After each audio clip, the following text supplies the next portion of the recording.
All right, we back in the building. It's the Boxing Clinic of More. Y'all know what it is. Your boy CJ Goodfellow. We working.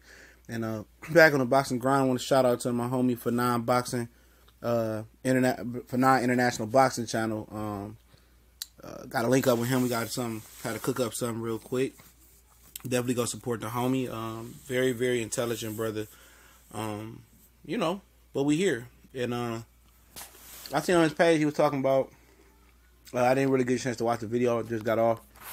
I got a big birthday dinner coming up. My birthday Tuesday, so getting everything in order, getting ready. Boss day, boss day status. But man, people talking about did Regis Prograis pretty much by beating Julius Indongo, did it take away from what Terence Crawford did, become undisputed?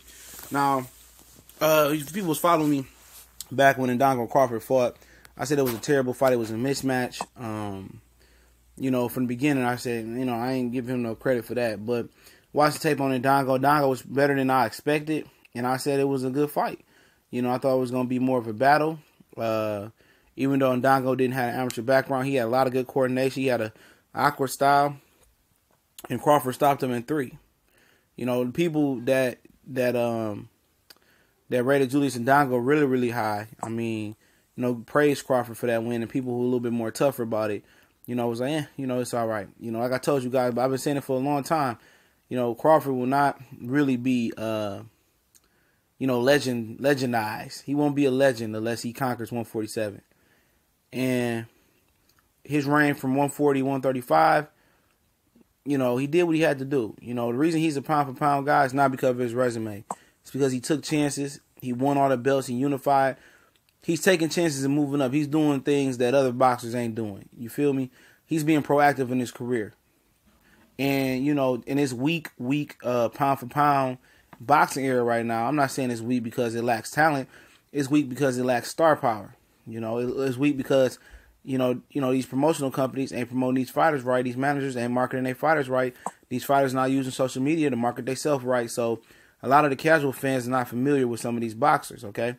But, Crawford is, he's taking chances. A lot of these guys want to stay on one weight and duck and cherry pick and wait for a Mayweather-Pacquiao fight. Now that that's out the equation, these guys still ducking and cherry picking and wait and finding another route instead of just going to do what they got to do and beat all comers and then just becoming legendary and becoming popular by beating all comers in big fights. And that's pretty much what Bernard did. Bernard said at 160, he waited for people to come to him. Then he went. Later in his career, he went up and moved up and tried to go do it. He didn't have the big pay-per-view like Floyd and Pacquiao had. He had to make his own way, and that's what them fighters had to do. They had to make their own way.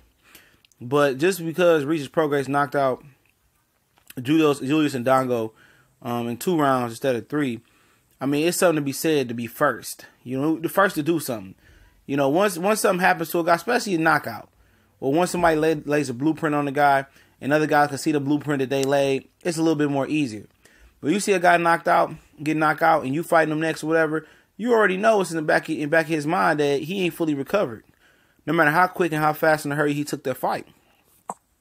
And especially, you can punch like Prograis. It was no doubt in Prograis' mind he was going to knock out Julius Indongo. No doubt. After seeing what Terence Crawford did, to him first. So, just because, Prograis came behind Terence Crawford and did it, it don't take away from what Terence Crawford did. Because Terence Crawford did it first. He laid the groundwork for what happened. Now, it is something to be said once you beat a guy and he goes on to do great things. Something like Lomachenko, Gary Russell. When Lomachenko beat Gary Russell went on and dominated. Who he had to dominate and became world champion again. It happens like that. Especially in those close 50-50 type fights. It happens. It just does happen in the sport of boxing. You go on and whoop on somebody, and they might go back and be world champion again. Look at Badu Jack got knocked out by Derek Edwards.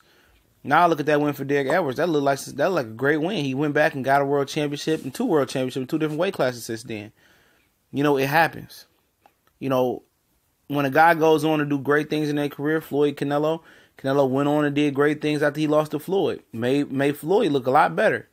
As good as Canelo is now, that's a reflection on Floyd. That makes Floyd look better and better every time Canelo goes out and fights and beats a guy, keep beating guys. It look better and better on Floyd, you do have those situations, but it don't take nothing away from Julius Indongo.